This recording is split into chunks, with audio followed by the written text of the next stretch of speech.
Welcome back to Storytime Boulevard, your destination to sleep.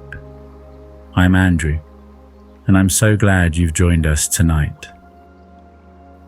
If you've been enjoying our cozy, whimsical stories, don't forget to like, subscribe, and share your favorite parts of tonight's tale in the comments.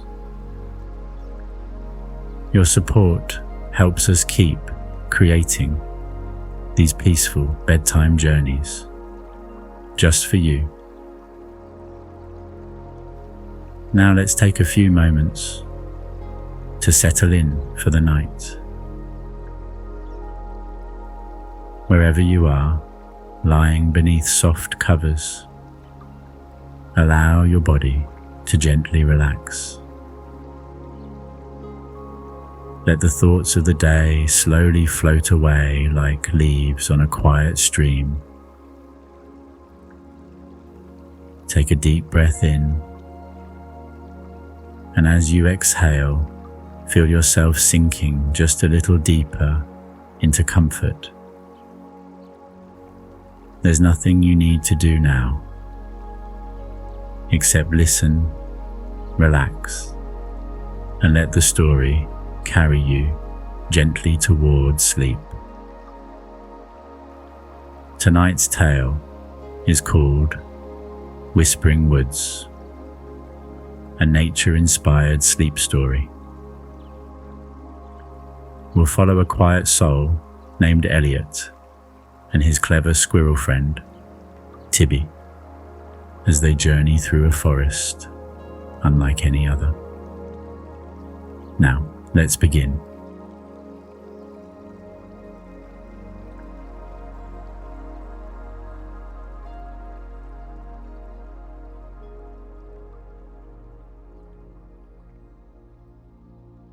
The sun had just begun its slow descent behind the tall pine trees when Elliot stepped off the worn dirt path and into the heart of Whispering Woods.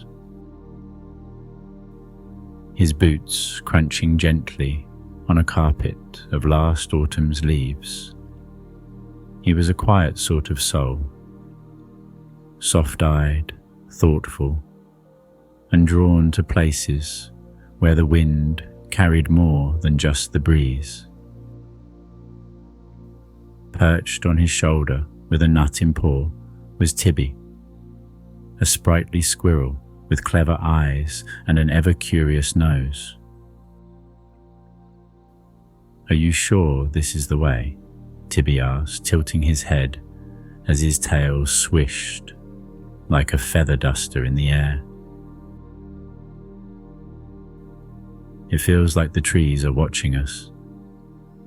Elliot chuckled under his breath and replied, "They always watch, Tibby. They just don't always whisper." As if on cue, a hush swept through the branches above, followed by the soft rustling of leaves that seemed to shape words the way wind shapes waves. They wandered deeper, passing gnarled roots that reached like fingers across the trail, and mossy stones speckled with tiny mushrooms. "I don't remember this part of the forest," Elliot murmured, pausing as the path curved around a boulder, half swallowed by ivy.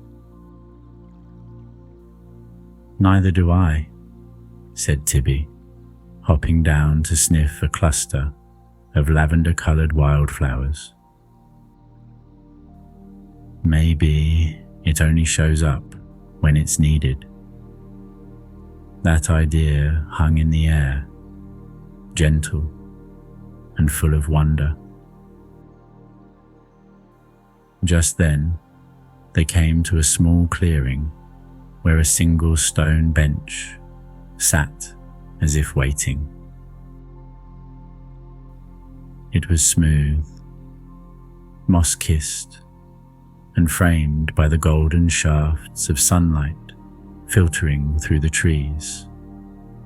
Elliot approached it slowly, feeling something familiar stir in his chest. "This looks like the bench from my dream," he whispered, almost afraid to break the spell. Tibby scampered up the leg of the bench and perched beside him, twitching his nose. "Maybe this is the place where dreams remember you too." They sat there in silence for a moment, listening to the forest breathe, birdsong echoing like lullabies, a brook burbling faintly in the distance, and the leaves whispering softly overhead. Elliot closed his eyes, and behind them flickered the faint image of a memory. Someone's laughter, a song he couldn't quite place, a voice calling his name through the trees. When he opened them, the woods had deepened around them, the air cooler now, tinged with the promise of something about to unfold.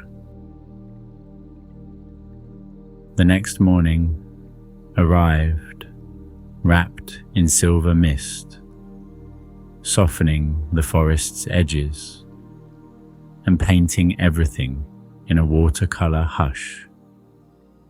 Elliot stirred on the mossy ground beside the stone bench, rubbing his eyes as Tibby stretched beside him with a dramatic yawn. "Do you think the path will still be there?" the squirrel asked, hopping up to a fern and shaking off the dew. "There's only one way to find out," Elliot replied, standing and brushing bits of leaf from his trousers. As they stepped away from the clearing, the woods seemed to breathe with them, each footstep answered by a rustle. Each breath met with the cool, earthy scent of pine and damp bark. They followed a thin trail that hadn't been there the day before, winding between ancient tree trunks with bark like wrinkled maps. "It's as if the forest is guiding us," Elliot said, pausing to look up at the canopy above, where beams of light filtered through like golden threads. "Or testing us," Tibby added thoughtfully. As they walked, the sounds around them began to change. Birds calling in strange harmonies, the wind shaping syllables that almost made sense. Then, from somewhere behind a veil of ivy, came the distant sound of a bell, delicate and clear. "Did you hear that?" Elliot whispered, and Tibby's ears perked. It came from up ahead. They pushed forward, the air growing sweeter with every step, until the ivy gave way to a wooden gate nearly hidden behind flowering vines. On it was carved a simple phrase: "Here, memories bloom." Elliot traced the words with his fingertips and pushed the gate open, revealing a hidden garden awash in summer light. Flowers of impossible colors swayed in the gentle breeze, and nestled in the center was a sundial with symbols Elliot didn't recognize. "This place, it feels like a secret someone left behind," he murmured. Tibby nodded, his gaze locked on the sundial, or a secret waiting to be remembered. As the wind shifted, the bell rang again, clearer this time, inviting them deeper into the mystery unfolding within Whispering Woods. As Elliot and Tibby stepped into the garden's heart, the air felt different, charged, almost like the quiet before a summer storm, but gentler, as though the wind itself were holding its breath.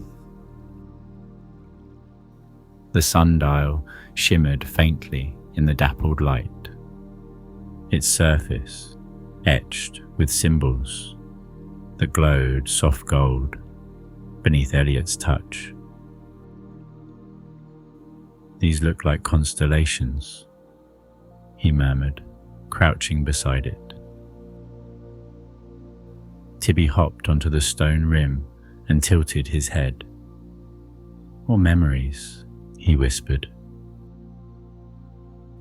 Just then, a breeze stirred, cool and fragrant with the scent of jasmine and old pine, and the garden rustled to life.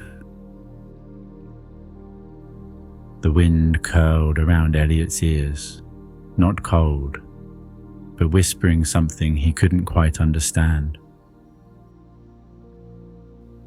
"Did you hear that?" he asked. Tibby nodded slowly. "It said your name."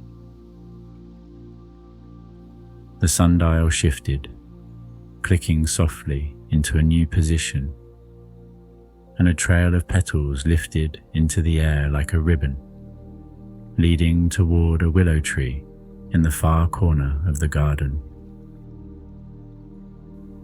They followed it in silence, past stone bird baths filled with stardust-coloured water, and statues of animals mid-laughter.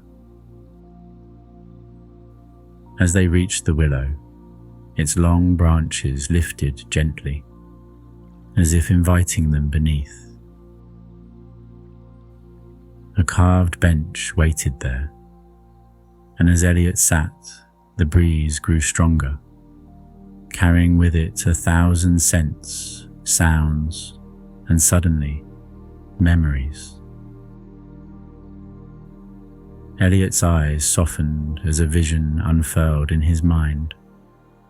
A younger version of himself, sitting at this very bench, laughing with a woman who wore a crown of daisies and smelled of peppermint. "Mum," he whispered, voice breaking.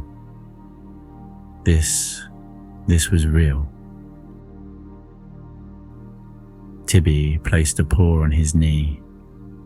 "The wind remembers what we forget." A few tears fell, but they were warm and good, not heavy. Above them, the willow branches swayed like lullabies, and the sundial chimed again, marking something sacred, something found. As they sat quietly beneath the tree, Elliot knew this forest held more than wonder. It held pieces of his heart he didn't know he'd lost. The forest beyond the willow opened into a soft, glowing glade that shimmered like something half remembered from a dream. The grass was a velvet carpet, scattered with feathers, acorns, and tiny tokens. Buttons, ribbons, marbles, all laid gently beneath glassy dewdrops. Tibby was the first to speak. "This is the glade of lost and found," he whispered, voice laced with reverence. Elliot followed close, eyes wide. Lost and found, he echoed. Tibby nodded. Not just keys and mittens. This is where the forest keeps the things people let go of too soon, or forgot they needed. Elliot walked slowly, pausing to kneel beside a cracked compass, glinting beside a music box shaped like a swan. He picked up a locket with initials he didn't recognize, but still felt strangely drawn to. They come back here when they're ready to be remembered, Tibby said, or when you're ready to find them. They continued on, moving past low-hanging vines that shimmered silver when touched, and flowers that blinked sleepily as they passed. Elliot crouched near a weathered sketchbook, filled with pencil drawings of trees and faces, and something that looked like a boat in a teacup. His chest tightened, stirred by a feeling too soft to name. These are pieces of someone's story, he said, almost to himself. Yours too, Tibby added gently. The forest isn't just made of trees, it's made of moments. Some slip through, others stay until you're strong enough to carry them again. As they stood beneath a curtain of bluebells humming with quiet magic, a breeze swept through the glade, lifting the trinkets into a graceful swirl before gently laying them back down. A hush fell, like the forest was waiting. Elliot turned to Tibby, a mix of awe and ache in his gaze. Do you think we all have places like this inside us? Tibby blinked slowly. I think the lucky ones find a way to visit. With that, they moved on, and leaving the glade behind, but not unchanged. Never unchanged. Elliot and Tibby arrived at the edge of a sun-dappled ravine, where the trees grew taller, and the wind carried voices. Not loud ones, but faint and feathery, like memories spoken between the leaves. This is the Whispering Hollow, Tibby explained, lowering his voice instinctively. It's where the forest remembers things not even we remember anymore. The ground sloped gently downward, and every step Elliot took seemed to echo with emotion, a lullaby he once knew, the weight of a goodbye he never said, the rustle of pages he used to read under blankets. Do you hear it? Elliot asked, pausing, as a particularly sweet breeze brushed his face. I do, Tibby replied.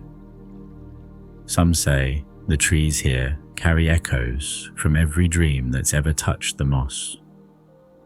They wandered deeper, past ivy-covered trunks and bark that looked like etched parchment. Small, glowing moths fluttered around them, their wings glittering like dew. I feel like I've been here before, Elliot whispered, resting a hand on a tree that thrummed quietly beneath his fingers. Maybe you have, Tibby said, or maybe this place remembers you. They came upon a hollowed tree stump with a tiny woven mat inside, as if someone had once made a home here. Elliot knelt, brushing a thumb over a pebble carved with a smiling moon. I wonder who lived here, he mused, Tibby tilted his head. Sometimes I think places make space for the ones they miss. As they sat in the hush of the hollow, the air shimmered with stillness, and Elliot closed his eyes, listening, not with his ears, but with something deeper. A moment passed, and when he opened them again, he looked at Tibby with a smile tinged by wonder. Let's keep going. I don't want to miss what comes next. The squirrel nodded, his tail curling warmly at Elliot's side. Together, they stood and stepped quietly forward, their footprints barely pressing into the moss, as if the forest had already forgiven everything. The air began to shift as Elliot and Tibby reached the base of a gently rising hill, blanketed in ferns and crowned by a crooked old tree. From somewhere up top came the soft tinkling of chimes, each note floating like a question across the breeze. That sound, Elliot whispered. It feels like something calling. Tibby nodded solemnly. Fernshade Hill is home to the bellkeeper. She tends the memory bells. Each one rings for a thought someone's forgotten, but longs to remember.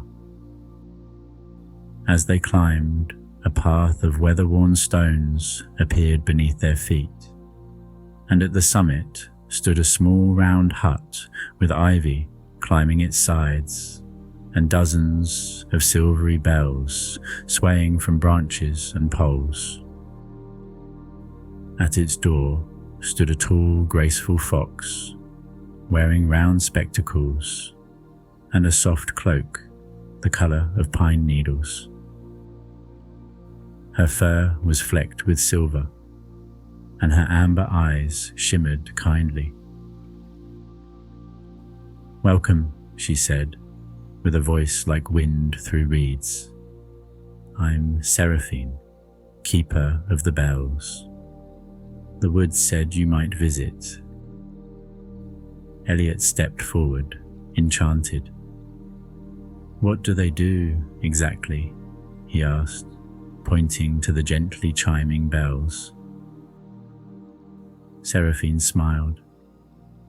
"Each one holds a forgotten laugh, a half-finished lullaby, a dream someone once dared to dream.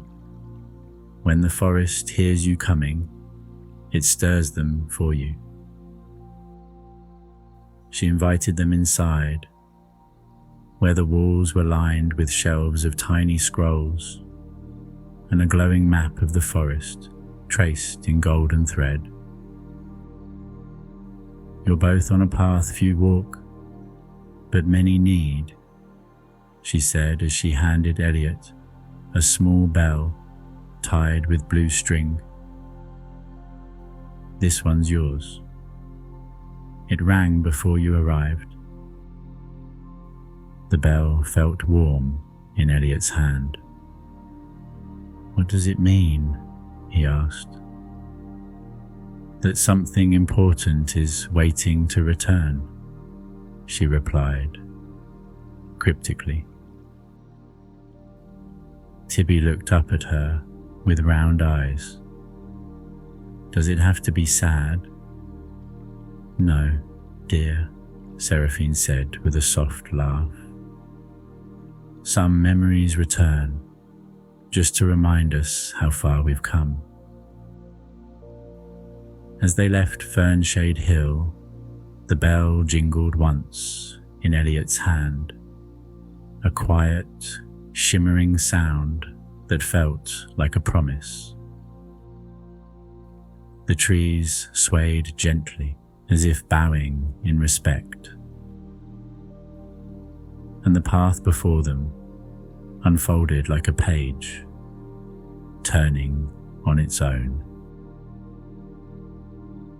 The forest grew quieter as Elliot and Tibby wandered past Fernshade Hill, where the last of Seraphine's bells faded into the breeze. The trees parted gradually, revealing a familiar circle of moss-covered stones. The clearing Elliot had glimpsed before in his dream. "This is it," he murmured.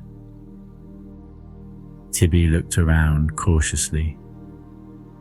It doesn't feel like just any clearing. In the center stood a wide, ancient stone bench, carved with faded symbols, its surface dappled with patches of lichen and glowing ever so faintly in the moonlight. Elliot approached slowly, running his fingers along the worn edges. As he sat, the air around them shimmered gently, and a breeze swept through the clearing. Not cold, but crisp, like the turning of a page. From the swirling air, golden motes began to form, and with them, flickers of memory. A younger version of Elliot giggled across the grass, chasing a paper kite as his mother called out from beneath a tree. "I remember this," Elliot whispered, his voice catching. "It was the last time we came to the cabin before she got sick." Tibby watched quietly, then hopped beside him. The bench remembers too. It's made from stone that holds echoes, not just of sound, but of feeling. More images drifted in, a drawing Elliot once made and lost, his father's voice reading a bedtime story, a moment of courage when he stood up for a friend in school. They appeared not just as visions, but as sensations, a warm hand, a quiet word, a spark of joy. Elliot closed his eyes, letting the memories wash through him like starlight through leaves. "I thought I'd forgotten these," he said softly, "but they were waiting right here." Tibby nudged him gently. "The woods don't erase, they preserve. And when you're ready, they remind you." Elliot stayed a little longer until the clearing dimmed and the visions faded like steam on glass. As they left, he glanced back once, seeing only an ordinary bench, but feeling somehow steadier. "Let's keep going," he said. "There's more ahead, isn't there?" Tibby grinned. "Always is when you walk with wonder." As dawn began its slow climb over the distant ridge, painting the sky in soft apricot and rose, Elliot and Tibby found themselves walking along a quiet path lined with tiny moss lanterns, dim at first, then gently pulsing as if awakening with the light. "We must be nearing the end," Elliot said quietly, his voice tinged with both peace and longing. Tibby twitched her tail and nodded. "The woods always guide you out once you've found what you came for. even if you didn't know what that was.